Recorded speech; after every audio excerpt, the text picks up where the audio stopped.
In this final video about concentrated PV, we will discuss the effect of temperature on the cell performance. You will learn how the cell temperature influences the short circuit current density and the open circuit voltage. During solar cell operation, charge carriers are generated due to illumination and thermal vibrations in the lattice. Since we are interested in the effect of the cell temperature on the solar cell performance, we will focus on a thermal charge carrier excitation in this video.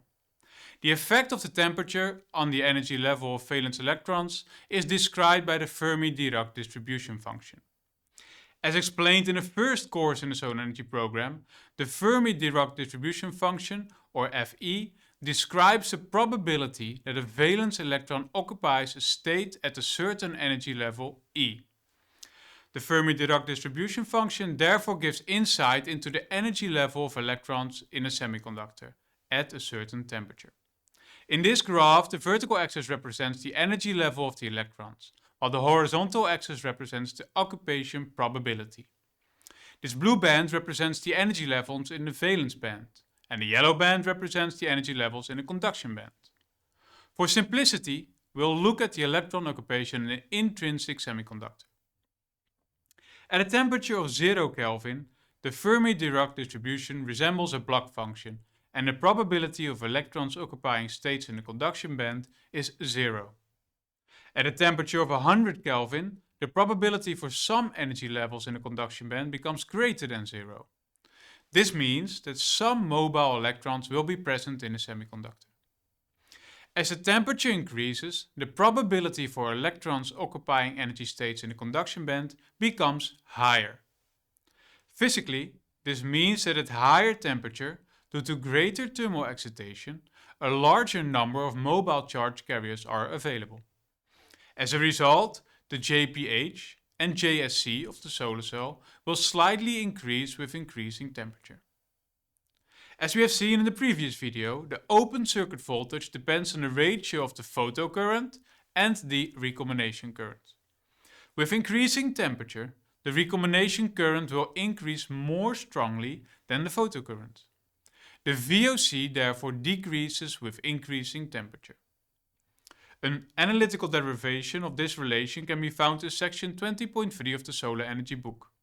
In this video, we will conceptualize this relation.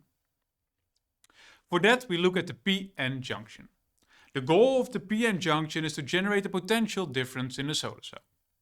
In the p-type material, dopant atoms are introduced to create mobile holes. In the n-type material, dopant atoms are introduced to create mobile electrons. The concentration of acceptor dopant atoms, or holes, is represented by Na, and the donor atoms, or electrons, by Nd. Mobile electrons and holes are also generated in a semiconductor due to thermal excitation, which is represented by the intrinsic carrier density Ni. The concentration of majority charge carriers, holes in the p-type material, and electrons in the n-type material is equal to the minority charge carrier concentration plus the dopant concentration. Furthermore, the product of the electron concentration N and the hole concentration P is equal to the intrinsic carrier concentration. Under normal conditions, all dopant atoms are ionized, which means that all dopant atoms produce a free charge carrier. The dopant concentration is generally much larger than the intrinsic carrier concentration. Therefore, it follows that the mobile electron concentration in the n-type is much larger than the hole concentration, and the mobile hole concentration in the p-type material is much larger than the electron concentration. The difference in mobile charge carrier concentration between the n-type and p-type materials gives rise to a potential difference in the p-n junction.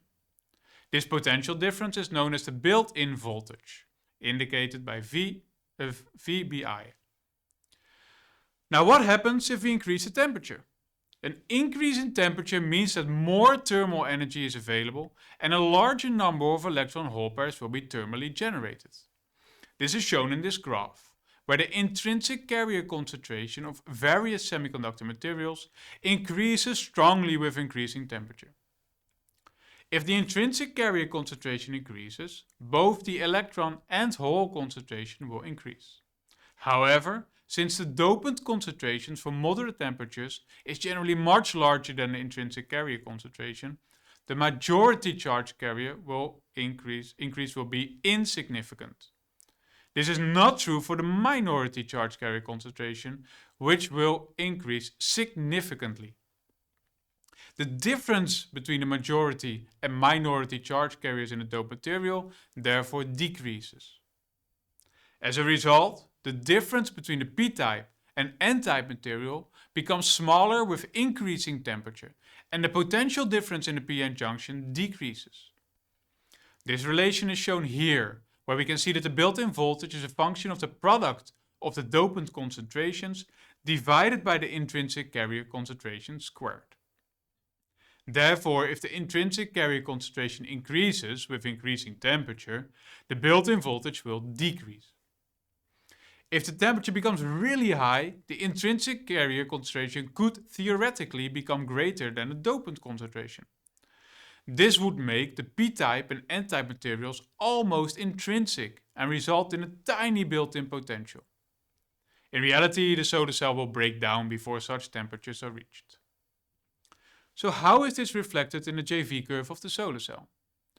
If the temperature increases, the short circuit current density will slightly increase, but the VOC will decrease. The fill factor will not change significantly for moderate temperature increases. Because of this temperature effect, manufacturers provide so-called temperature coefficients on the specification sheet of solar modules. This sheet indicates how the solar cell parameters change with respect to the standard test condition temperature of 25 degrees Celsius. For the triple junction gallium indium phosphide, gallium arsenide, germanium multi-junction device used earlier in this section, the VOC decreases with 6.3 mV per degree Celsius, and the current density increases with 6 microamperes per degree Celsius. Sometimes the temperature coefficients are given as a percentage per unit temperature. Then these equations have to be adjusted to facilitate a fractional change. Now, in summary, we discussed the effect of temperature on the performance of solar cells. We learned that the short circuit current density slightly increases with increasing temperature due to the increased thermal excitation. However, the increased intrinsic carrier concentration leads to a decreased built-in potential with increasing temperature. Therefore, the VOC decreases. In the next video, we will look into another application of 3-5 multi-junction devices, namely space exploration.